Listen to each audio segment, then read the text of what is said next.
आज़ीम अल्लाहुम्मा सल्लि अला मुहम्मदिन नबिय्यिल उम्मी व अला आलिहि वसल्लिम तस्लीमा। दीन इस्लाम जामे दीन है, यानी दीन ज़िंदगी गुजारने के मुकम्मल उसूल बयान करता है। आम तौर पे तसव्वुर ये है कि फ़लाँ बड़ा दीनदार है जी, नमाजी है जी, वो इबादत के अंदर उसका बड़ा शौक़ है। और ये तसव्वुर पेश करना कि दीन इस्लाम सिर्फ इबादत का नाम है, ऐसा नहीं है। आप सल्लल्लाहु अलैहि वसल्लम ने जब ऐलान नबूवत किया तो अपनी इबादत को पेश नहीं किया, अपना तर्ज़ ज़िंदगी पेश किया। यानी आप सल्लल्लाहु अलैहि वसल्लम ने यह फरमाया कि मेरा ज़िंदगी खुली हुई किताब थी, सारी ज़िंदगी मक्का में गुजरी थी। कहा मुझे कैसा पाया? ऐलान नबूवत से पहले तक आप सल्लम ने मक्का में ज़िंदगी गुजारी है, सवाए 2 सफ़र वो शाम के हुए। तो सब ने कहा कि हमने सच्चा पाया आपको, किसी काम में आपने हमें धोखा नहीं दिया। हमारी आंखें देखने में धोखा खा सकती हैं, लेकिन आपकी ज़ुबान धोखा नहीं खा सकती। बैतुल्लाह की तामीर के वक़्त जब कुरैश का आपस में तनाज़ा हुआ कि हजर अस्वद किसने रखना है, करीब था कि लड़ाई हो जाती, तो तय किया कि जो शख्स वो सबसे पहले आए, जो फैसला करे, उसके फैसले को माना जाएगा। और अल्लाह की तक़सीम कि सुबह के वक़्त आप सल्लल्लाहु अलैहि वसल्लम बैतुल्लाह में तशरीफ़ लाए। किसी एक ने भी ये नहीं कहा कि हमें मंजूर नहीं है, सब ने बिल इत्तिफाक कहा मोहम्मद आ गए, सादिकुल अमीन आ गए।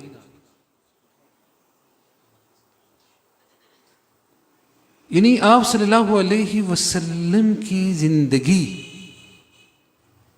मामलात के लिहाज से बड़ी साफ थी, बहुत साफ सुथरी।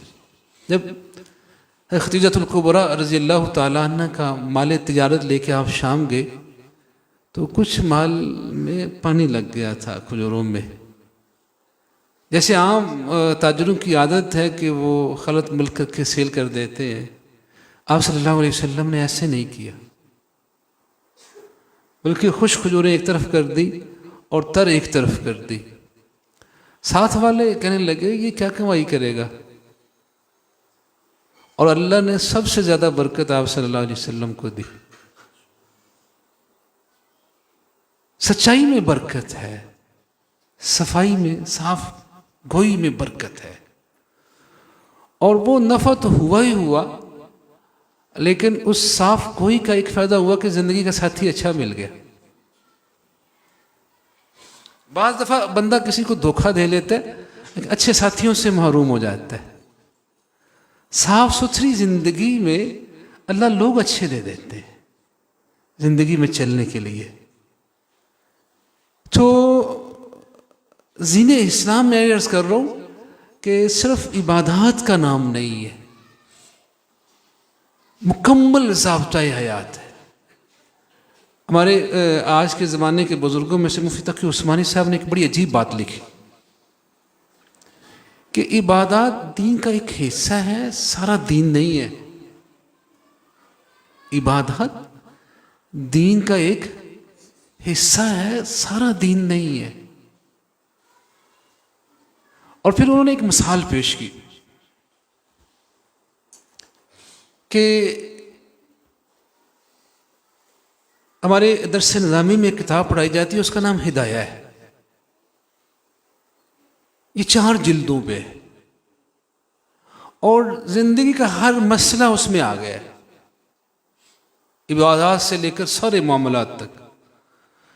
4 जिल्दों में से पहली जिल्द से इबादत की है, इसमें नमाज, रोज़ा, ज़कात, हज पहली जिल्द, बाकी 3 जिल्दें उसमें मामलात हैं कि आपने लोगों से मामलात कैसे करने हैं। गोया कि दीन का एक हिस्सा इबादत का है और 3 हिस्से मामलात के हैं। यानी आप सल्लम की ज़िंदगी देखें, जिसने हुजूर के साथ मामला किया है ना, वो आपका गर्विदा हो गया। यानी हमने आमतौर पे मुआशरे को देखा होगा कि जो हमारे साथ चलता है, जब हमारे मामला देखता है पीछे हट जाता है कि देखने में कुछ थे और अंदर से कुछ है। लेकिन सहाबा की ज़िंदगी या सल्लम की ज़िंदगी ऐसी नहीं थी। जो कोई मामला करता था वो और ज़्यादा करीब होता था।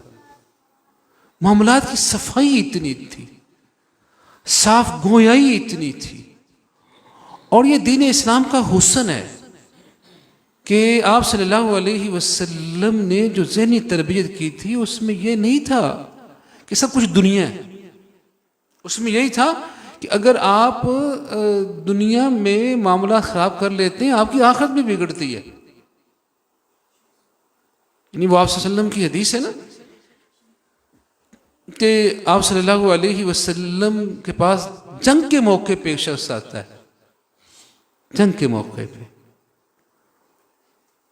और बल्कि एक हदीस में तो बड़ी एक वाक़या की बड़ी तफसील आई है कि चरवाहा था, बकरियों का चरवाहा, जंग के मौके पे आप सल्लल्लाहु अलैहि वसल्लम तक पहुंचता है। और बड़ा तवील वाक़या हदीस में आता है, लंबा वाक़या, कि आप सल्लल्लाहु अलैहि वसल्लम को कहते हैं कि अगर मैं मुसलमान हो जाऊं मुझे क्या मिलेगा। हबशी था, रंग का काला था, बकरियों का चरवाहा था। तो आपने समझा जन्नत मिलेगी। वह अगर मैं जंग में शरीक हो जाऊं, शहीद हो जाऊं, मुझे क्या मिलेगा? फरमाया जन्नत मिलेगी। तो वो इस्लाम कबूल कर गया।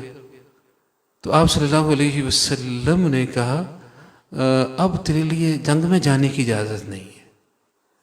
ये जो बकरियां हैं तेरी अपनी नहीं है, मालों को वापस करके आ,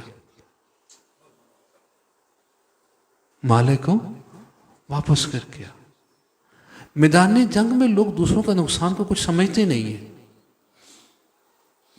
मैदान जंग तो जंग होता है। लेकिन उस मौके पे भी कहा, ये नहीं कहा कि दुश्मन का माल आ गया। मैं नहीं, जो असूल है उससे हटके होगा, ये तरीकाकार से हटके होगा। फरमाया ये माल वापस करो, तेरे ऊपर ये जरूरी है। फरमाया ये नहीं नमाज जरूरी है, फौरन आप जिहाद में शरीक हो जाए। फरमाया नहीं, इससे भी पहले का काम ये है कि जिसका माल है, तू मुलाजम था, चरवाहा था, तू मालिक नहीं था, जाओ वापस करके हो। यानी ये क्या तरबियत है। आज मजदूर से लेकर बड़ी हद तक लोग, बड़ी कुर्सियों तक, सब करप्शन का शिकार है और इसको गुनाह नहीं लोग समझते। यानी एक मजदूर की भी वही हालत है काम चोरी की। और बड़ी बड़ी सीट पे बैठा हुआ अफसर, उसका भी कलम लिखता है। और ये है ही नहीं है कि आखिर कोई जगह तो है जहां जवाब देना है।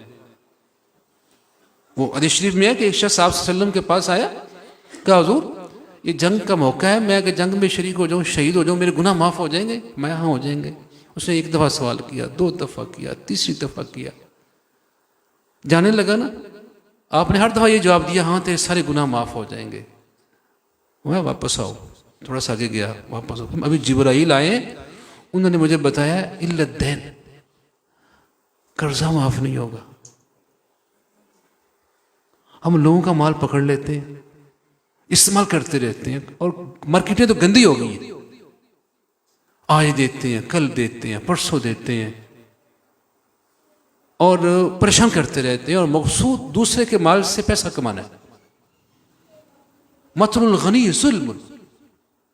आप सल्लम की हदीस है कि कुशादगी के बावजूद, वुसअत के बावजूद देता नहीं, माल के अंदर टाल मटोल करता है, वो जुल्म करता है, वो ज्यादती करता है, वो जालिम है, उसके रिज़्क़ के अंदर सफाई नहीं है। देखो इस्लाम ने जो हुस्न दिया था, इबादत का भी दिया था, इसमें कोई शक नहीं है। मैं ये नहीं कहता कि इबादत नहीं थी। सहाबा सही सही रात मुसल्ले पे खड़े रहते थे। आप सल्लल्लाहु अलैहि वसल्लम मुसल्ले पे खड़े रहते थे, लेकिन एक बड़ा हुस्न ये भी था कि मुआशरा बड़ा पुरअमन दिया था, मामलात की बड़ी सफाई दी थी। वो हदीस शरीफ में आता है ना कि आप सल्लल्लाहु अलैहि वसल्लम के, मुझे वो इलाके का नाम भूल गया, कि वहां से एक खातून चलेगी और मक्का तक आएगी, शाम से चलेगी और मक्का तक आएगी, और वो जेवरात में लदी होगी, फिर मदीना आएगी, उसे कोई मैली आंख से देखने वाला नहीं होगा। और हज़रत उमर रज़ी अल्लाह ताला अन्हु के ज़माने में ऐसा हुआ भी, ऐसा हुआ। और हज़रत उमर रज़ी अल्लाह ताला अन्हु को बताया गया कि वो खातून आ गई है। हज़रत उमर रज़ी अल्लाह ताला अन्हु ने बुलाया, कहा है बहन तूने लोगों को कैसा पाया, तूने कई महीनों का सफर किया, तू अकेली थी, जवान औरत और जेवरात में लदी हुई, शहर भी आए, देहात भी आए, जंगलात भी आए, रातें भी आई, दिन भी आए, तूने लोगों को कैसा पाया? कहने लगी यूं था जैसे सारे आपस में सगे बहन भाई हैं, यूं था जैसे सारे आपस में सगे भाई हैं, आपस में बहन भाई हैं, कोई एक आंख मैली निगाह से मेरी तरफ नहीं आई है। यानी ये इस्लाम का हुस्न है। आज भाई से भाई का माल महफूज नहीं है। आप देखे वापस लेके तो देखे, आप देखे फिर वापस लेके देखे। मैं एक जगह पे था, वो तो एक साथी बड़े दर्द से कहने लगा कि मामलात की सूरत हाल तो ये बेगाने तो बेगाने, कि अपनों को देखे देख लो, फिर वापस लेके देखो। यानी दूसरे के माल को इस्तेमाल करना अपना हक समझते हैं और इसको गुनाह नहीं तस्वुर करते। और वो समय इन बात बड़े बड़े दीनदार भी होते हैं, लेकिन मामलात के कमजोर होते हैं। कल क़यामत का दिन ऐसा होगा, आप सल्लल्लाहु अलैहि वसल्लम ने जो मंजर कशी की है उसको सुन के खौफ आता है। यानी इस्लाम ने रंग जो दिया है वो ये नहीं दिया कि सिर्फ दुनिया ही है, तुम जैसे मर्जी इस्तेमाल कर लो। तो मैं इसका जवाब आगे भी देना पड़ेगा आपको। बल्कि एक हदीस में तो यहां तक आया है, उस हदीस को जब पढ़ा जाए कल दंग रह जाती है कि हुकूकुल इबाद का या दूसरों के मामलात का यहां तक असर होगा कि हदीस शरीफ में आता है कि अगर बेसींग लड़की उस बकरी ने को मारा गया सींग वाली ने, अल्लाह उससे भी बदला लेंगे। अल्लाह कहेंगे ये इंसाफ का दिन है, ये अल्लाह ताला इंसाफ दिलाएंगे। यानी आज किसी को, यानी देखो ना, हम दूसरे के साथ ज्यादती करते हुए देखते नहीं है क्या करना है। कोई ताकत के साथ कर लेता है, कोई दाव लगा के कर लेता है और समझता है कि ये गुनाह नहीं है, और एक एक चीज का बदला दिया जाएगा। वो बड़ा किताबों में अजीब वाकया लिखा है। कोई बादशाह था ना, किसी इलाके से गुजर रहा था, गुजरते हुए उसके जो चेले होते उन्होंने किसी गरीब खातून की एक गाय थी वो पकड़ी और ज़िबा करके खा गया। वो बड़ी चीखती रही, मेरा यही सहारा है, मेरा सही सब कुछ है। लेकिन जब ताकत होती है तो बड़े के पास तो ताकत होती ही होती है, छोटे छोटे और बड़े खराब हुए होते हैं। उसका वही सहारा था, बेवा खातून थी। किसी ने कहा वो फलां जगह से बादशाह ने गुजरना है, वहां जाके बात करना। वो पुल था, वहां से उसके लश्कर ने गुजरना था। वो औरत छुप के खड़ी हुई, अचानक आ गई। जब बादशाह की सवारी आई ना, उस दौर में मुमकिन था, तो शायद ये भी मुमकिन नहीं है। उसने लगाम पकड़ ली, कहा बादशाह सलामत, इस पुल पे हिसाब देना है या उस पुल पे जाके हिसाब देना है? इस पुल पे हिसाब देगी या पुल सिरात पे हिसाब देगी? कहते हैं वो नेक आदमी था, कांप उठा, कहा अम्मा वहां हिसाब किताब देने की जरूरत नहीं है, यहीं ले ले। भाई हिसाब तो देना होगा जब किसी की साथ ज्यादती करेंगे, जब किसी का माल गलत अंदाज से खाएंगे, किसी के साथ जुल्म करेंगे, हिसाब तो देना होगा, यहां दे या वहां दे।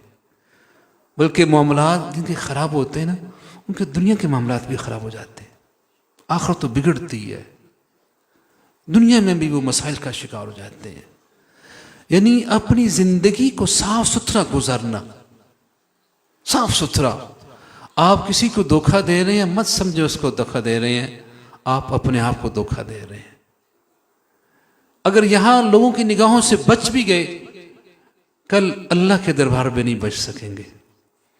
और वो बड़ा दीनदार भी बनना चाहता है, इबादत के साथ साथ देखे मेरे मामलात में कहाँ नक्स है, कहाँ कमजोरी है, किस जगह पे शगाफ आ गया, वहां से मेरी नेकियां नीचे न चलती आए। किसी जगह से नेकियों का रास्ता खुला हुआ तो नहीं है। ये ना हो कि हम नेकियां कमा भी रहे हो, पानी छलनी में आ रहा हो और नीचे जा रहा हो। किसी का हक गसब किया, किसी की ग़ीबत की, किसी की चुगली की, किसी का हक मारा। इमाम हनीफा रहमतुल्लाह अलैह के बारे में आता है, एक शख्स बड़ी गालियां देता था उनको, बड़ी उनकी बुराई बयान करता था। उनकी ये आदत थी, ये उनको हदिया भेजा करते थे। ऐसा कहना आसान है, सुन लेना आसान है, अमल करना बड़ा मुश्किल है। वो इनके खिलाफ बातें करता था, ग़ीबतें करता था, ये उनको हदिया भेजा करते थे। वो इतना हदिया गया तो वो थक गया, वो शर्मिंदा हो गया, उसने बुरा भला कहना छोड़ दिया, इन्होंने हदिया देना छोड़ दिया। कहा हजरत अब आप हदिया नहीं भेजते। कहा भाई अदले का बदला है, पहले आप मुझे नेकियां देते थे, मैं आपको दुनिया देता था। अब आपने मुझे नेकियां देनी छोड़ दी तो मैंने हदिया देना छोड़ दिया। कोई बुराई भी बयान कर रहा है, बर्दाश्त कर दो। वो आपको अपनी नेकियां या तो माफ कर दो या बर्दाश्त कर लो। ये दीन है। यानी दीन जैसे इबादत की तरगीब देता है, ऐसे मामलात की सफाई की भी तरगीब देता है और साफ़ सुथरी ज़िंदगी की तरगीब देता है। अल्लाह ये कहते हैं, ऐ ईमान वालो उदखुलू फिस्सिल्मी काफ़ा, इस्लाम में पूरे के पूरे दाखिल हो जाओ। वला तत्तबिउ खुतुवातिश शैतान, शैतान के कदमों की इत्तिबा न करो। शैतान दूसरे रास्ते दिखाता है। इन्नहु लकुम अदुव्वुम मुबीन, वो तुम्हारा खुला दुश्मन है। अल्लाह समझ की अमल की तौफीक नसीब फरमाए। व आखिरु दावाना अनिल हम्दुलिल्लाहि रब्बिल आलमीन।